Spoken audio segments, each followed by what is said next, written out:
기본적인 것부터 알아야 될 것 같아서 환율에 대한 정의부터 일단은 알아봤고요. 환율이라는 거는 적혀 있는 대로 결국 이제 두 나라 간의 통화를 상대적 가치로 이제 보여주는 것이라고 이해할 수 있고, 영어로 이제 foreign exchange인데, 요즘 뭐 경제 뉴스나 이런 걸 봤을 때 뭐 FX 거래나 뭐 포렉스 뭐 이렇게 얘기하는데, 그게 결국 그 외환 거래를 이제 그런 현업에서 얘기하는 그런 용어로 불리고 있더라고요. 그래서 좀 FX 거래, 외환 거래나 뭐 이거를 FX 거래라고 하면 좀 이제 좀 배운 사람 같은 느낌? 그리고 이제 주식도 이제 영어로는 뭐 이쿼티나 채권은 본드, 뭐 픽스드 인컴 이런 식으로 얘기하고 있어서, 이런 기본적인 용어를 좀 알고 있으면 나중에 경제 뉴스를 읽는데 좀 좋지 않을까 싶습니다. 그래서 여기 환율 같은 경우에는 상대적으로 이제 두 개의 통화를 비교하는 부분이기 때문에 항상 그 표기법이 이제 페어로 나오게 되고요. 그래서 이제 여기 나와 있는 것처럼 유, 유로 달러에서 유로 미국 달러, 이제 우리나라는 이제 달러 원 이런 식으로 해서 항상 페어로 표기된다. 이 정도로 봐주시면 될 것 같습니다. 환율은 이제 직접 표시법이라는 게 있고 간접 표시법이라는 게 있는데, 이게 결국 그 환율을 외국 통화를 기준으로 이제 표시를 하느냐 아니면 자국 통화를 기준으로 하느냐에 따라서 그 명칭이 좀 달라진다고 하더라고요. 그래서 우리나라 같은 경우에는 사실 뭐 원달러 환율이라고 그 얘기는 하지만, 실제로는 달러 원 확률, 그 1달러 기준일 때 원화가 얼마냐라는 부분으로 저희가 항상 표기를 하고 있기 때문에, 이게 실제로는 달러 원 환율이라고 그 호칭 명명을 하는 게 맞는데, 어쨌든 저희 나라에서는 이게 원 달러 환율, 달러 원 환율 이제 같은 의미로 지금 표시되고 있어서, 우리나라 같은 경우에는 이제 지- 직접 표시법을 사용하고 있고, 뭐 이제 유럽이나 아니면 영국, 호주 같은 나라에서는 외국 통합 표시법, 간접 표시법으로 해가지고 자국 통화 기준으로 달러를 이제 표시하는 그런 그 표기법을 사용한다고 합니다.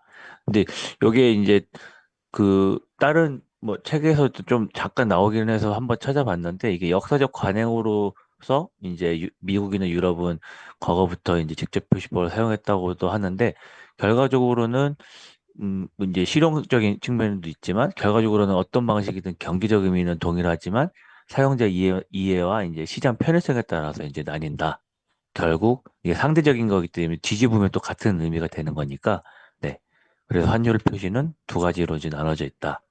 그래서 환율 표시는 좀 전에 이제 말씀드린 대로 앞에 뒤에 이제 두 개 페어로 항상 나뉘는데, 앞에 나오는 통화를 기준 통화, 고정 통화라고도 하고 영어로는 이런 식으로 표현이 되고, 뒤에 나오는 통화는 표시 통화, 가변 통화라고 해서 USD 슬래시 KRW는 이렇게 돼 있다고 하면, 1달러는 한국 그 KRW로 1434원이다. 이렇게 이제 보시면 될 것 같습니다.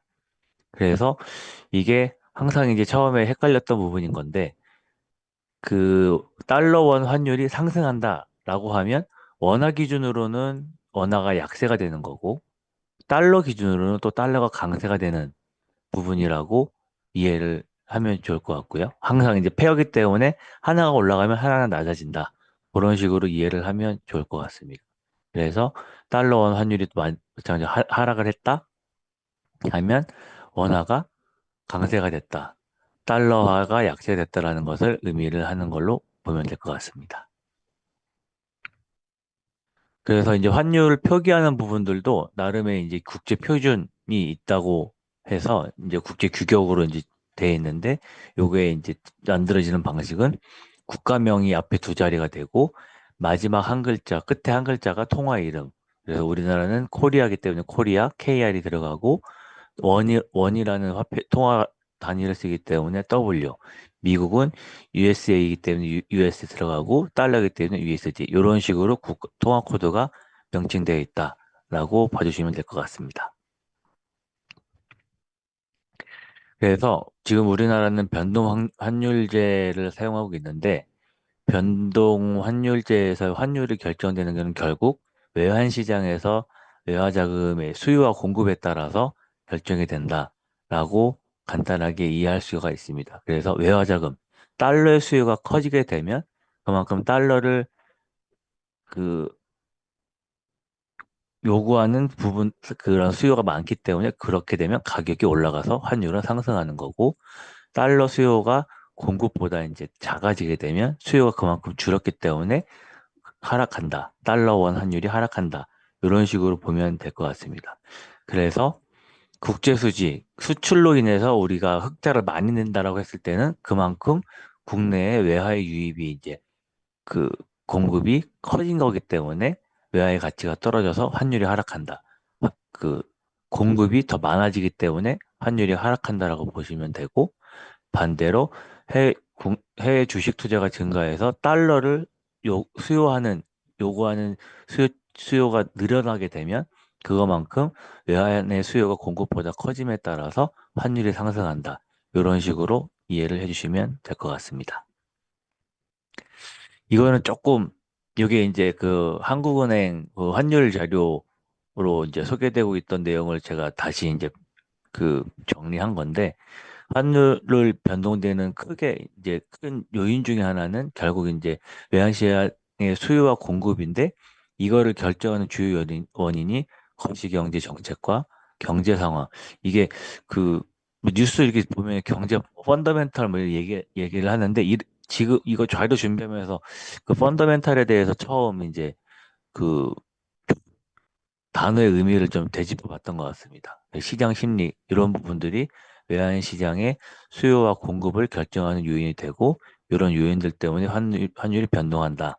근데 여기서 얘기하는 경제 펀더멘털은 한 나라의 경제가 얼마나 튼튼한지를 나타내는 기초 요건인데, 요거를 경제 상태를 표현하는 자료가 되는 그런 경제 성장률, 물가 상승률, 재정 수지, 경상 수지, 이런 전체적인 지표들을 통해서 경제 상황이 이제 어떻다라는 부분을 표현하는 그런 단어라고 보면 될 것 같습니다. 그래서 거시 경제 정책으로는 주요국, 뭐 미국이나 아니면 뭐 중국, 다른 주변 국가들의 이제 통화 정책, 재정 정책, 그 우리나라의 통화 재정 정책에 따라서 환율이 또 이제 그 환율이 변동될 수 있고 이제 시장 심리 또 이제 뭐 은행의 그 외환에 관련된 그 포지션의 변동이라든지 뭐 이제 주변 교역국의 환율 변동에 따라서 우리가 이제 수출로 인해서 또 그 수입하고 수출하는 부분에 또 변동이 생기니까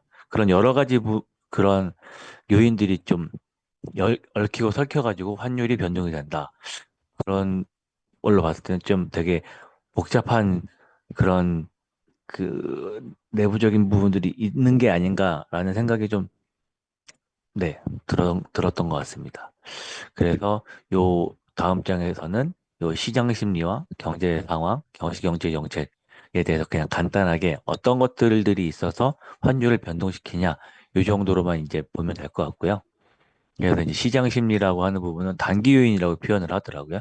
그래서 외환시장 참가자들 이게 이제 기대 심리, 뭐 전쟁 관련된 그런 뭐 북한에 대한 뭐 위기 상황이나 뭐 유가 이런 부분들에 따라서도 시장 심리가 환율을 또 변동시키기도 하고, 근데 이런 걸로 봤을 때는 뭐 정치적인 상황 이런 부분들도 결국 그런 시장 그 시장 심리 이런 부분들도 하나가 되지 않을까라는 생각을 좀 했던 것 같습니다. 그래서 그리고 또 다른 요인은 주변국의 통화 가치, 환율 변동에 따라서도 우리나라 그 환율이 또 변동될 수도 있고 또 요거 같은 은행의 포지션 거래라고 하는 부분들은 이게 이제 한국은행에서 자료를 이제 제가 좀 다시 이제 정리를 하면서 했던 건데 이게 결국 은행이 이제 주체가 돼서 외환 거래를 하게 되는데 이제 뭐 선물환이라는 부분과 그 현물환 이런 부분들에 따라서 그 변동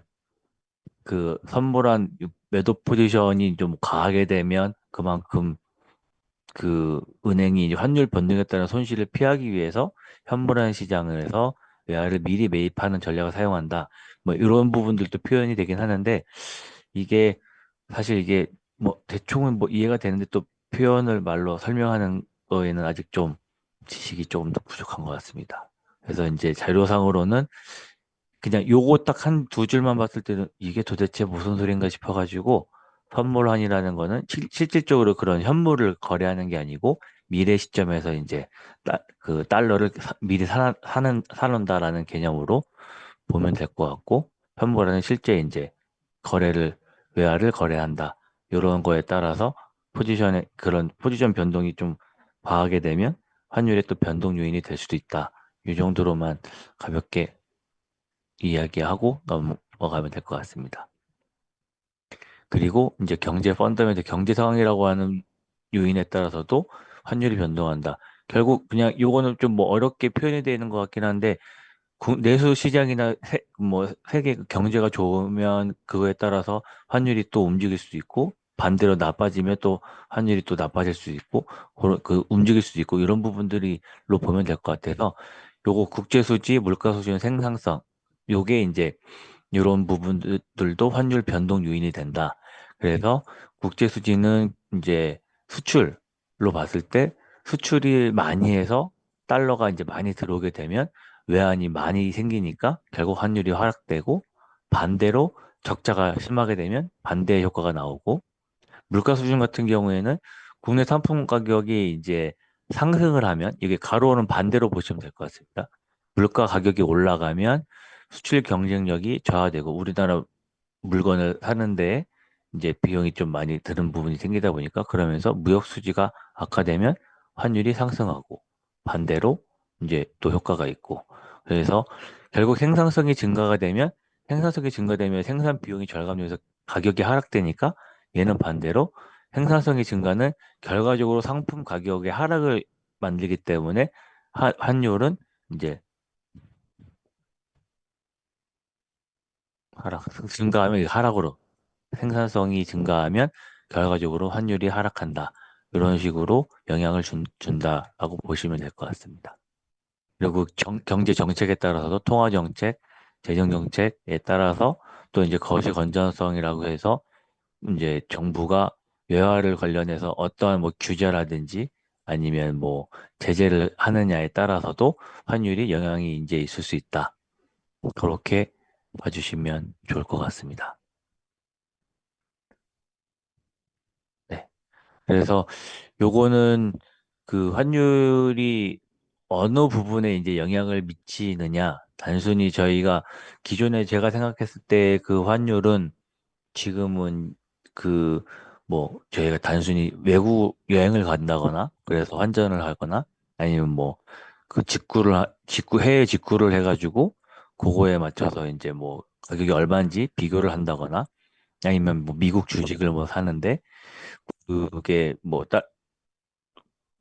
그 미국 주식도 올라감에 따라서 환율이 올라가서 더 이제 환차익도 이제 발생한다. 이 정도만 이제 알고 있었는데 환율이 어떤 그 섹터에 영향을 주는지를 간단하게 그냥 좀 조사를 좀 한 내용이고요.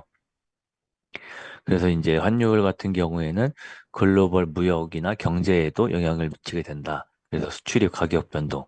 우리나라가 수입을 한다라고 여기서 이제 그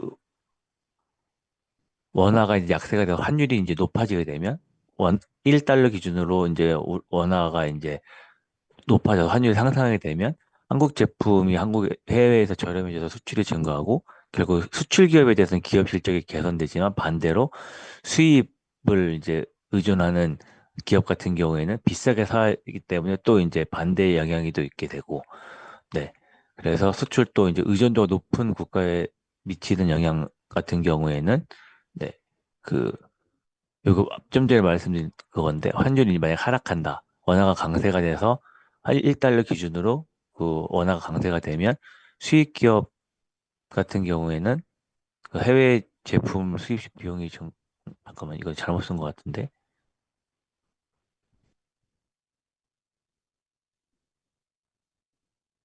네 요거는 잘 반대로 쓴 것 같습니다. 네 비용이 적어질 건데 요거는 요 앞에가 잘못 쓴 것 같네요.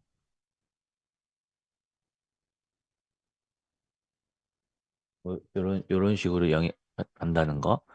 그리고 인플레이션 물가가 환율 변동은 원자재 및 소비재 영향도 주기 때문에 네, 이렇게 수입 물가가 상승하면 국내 사들여오는 밀가루 가격이나 뭐 사료값이나 이런 부분들이 해외에서 들어오는 게 비싸지게 되면 당연히 국내 물가에도 상승 반영이 되기 때문에 소비자 부담이 증가한다.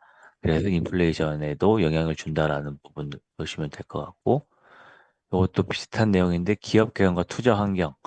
그래서 수출 수입 기업의 실적 변화는 수출 기업 같은 경우에는 환율이 올라가게 되면 유리하게 되고 수입 기업은 환율이 올라가면 불리하다. 서로 이제 반대의 그런 관계가 있다라고 보시면 될 것 같습니다. 그리고 해외 투자 같은 경우에는 원화가 강세가 환율이 하락된다라고 하면 해외 투자 자산에 대한 원화 환산 가치가 이제 감소돼서 환차손이 발생할 수 있게 되고, 네. 그래서 그 해외 투자할 경우에 환율 변동이 수익률에 영향을 줄 수 있다. 이거는 우리나라 그 미국 투자하는 것도 반대 개념으로 그 같은 개념으로 보면 될 것 같습니다. 그래서 달러가 이제 저희가 투자했을 때가 달러가 이제 낮았다가 달러가 상승하게 되면 우리는 미리 어떻게 보면 달러를 사놓은 개념이기 때문에 그만큼 환차익이 발생할 수 있다. 그렇게 이제 보면 될 것 같고요.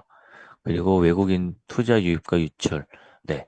그래서 요것도 요거는 그 최근에 이제 이슈가 됐었던 그 엔케리 청산 같은 경우가 그 환율 관련돼서 그런 투자의 움직임이 그 외국인 투자자가 들어오고 나가고 이 부분을 단적으로 보여줬을 수도 있던 상황이 아닌가 싶기도 합니다.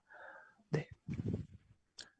그리고 금융시장과 자산 가격에 미치는 영향도 환율이 큰 중요한 역할을 하고 있다.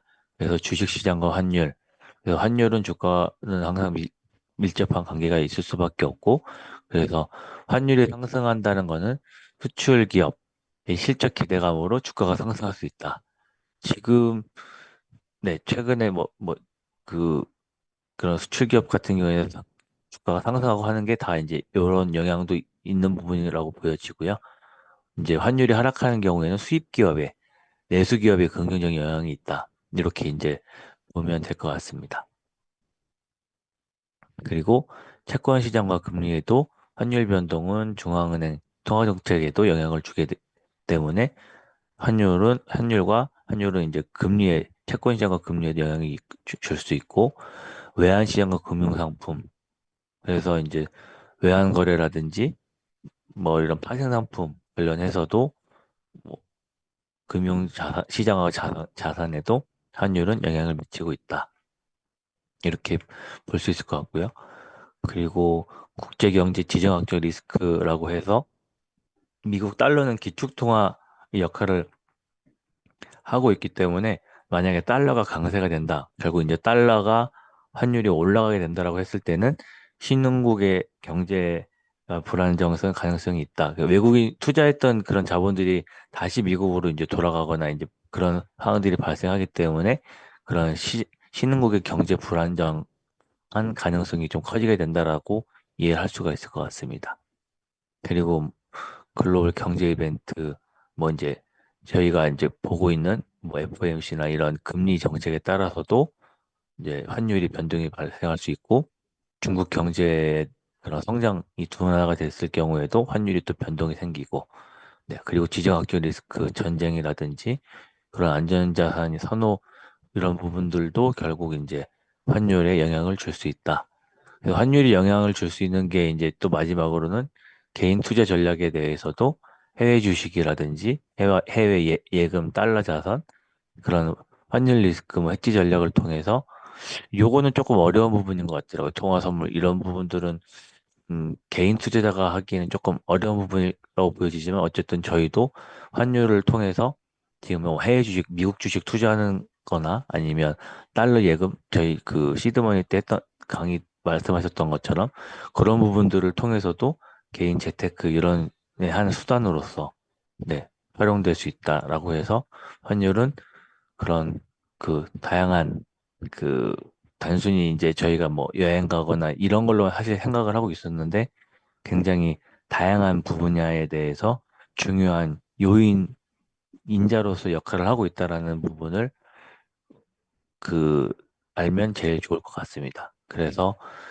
경제 성장과 환율 변동, 실적, 소비자 물가, 아까 기업 실적이 결국 주가에도 또 영향을 미치기 때문에 그래서 금융시장, 환 전반에 걸쳐서도 환율은 중요한 변수가 되고 해외 투자했을 때 환차익, 환차손이 또 발생할 수 있고 그래서 이제 또 환율 변화는 아까 이제 전쟁이라든지 안전자산 선호 심리라든지 세계 경제가 어떻게 흐름에 따라서도 또 변화가 갈 수 있기 때문에 단순히 그런 그 한 달러 원 달러 원 환율이 얼마다 이러다고 이런 것만 이 숫자로서만 아는 것보다 이게 그런 경제에 어떤 영향을 미치지도 뭐 개인 투자자로서 그 정도는 좀 이해를 하고 있는 게 굉장히 중요한 그런 기초 지식이 되지 않을까라는 부분을 이번 조사를 통해서 좀 중요성을 좀 깨달은 것 같고요. 네.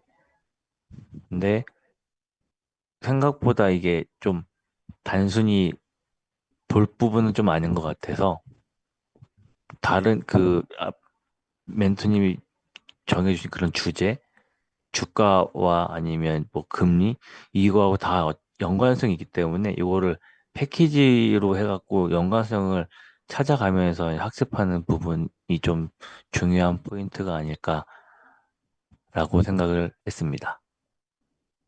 좀 두서없이 빠르게 지나갔는데, 네. 그, 요 자료를 다시 한번 보면서 영향이 어떤 것들이 있다라고 하면서 이거를 또뭐 GPT나 아니면 책이나 이런 부분들을 통해서 조금 더 깊이 있게 공부하는 것도 하나의 그 추가적인 학습 방법이 되지 않을까라는 생각이 좀 드네요. 네, 이상입니다.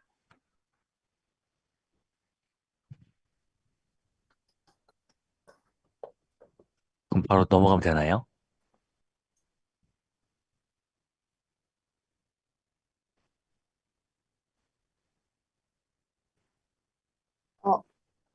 저 화면 제 거 해요? 제 거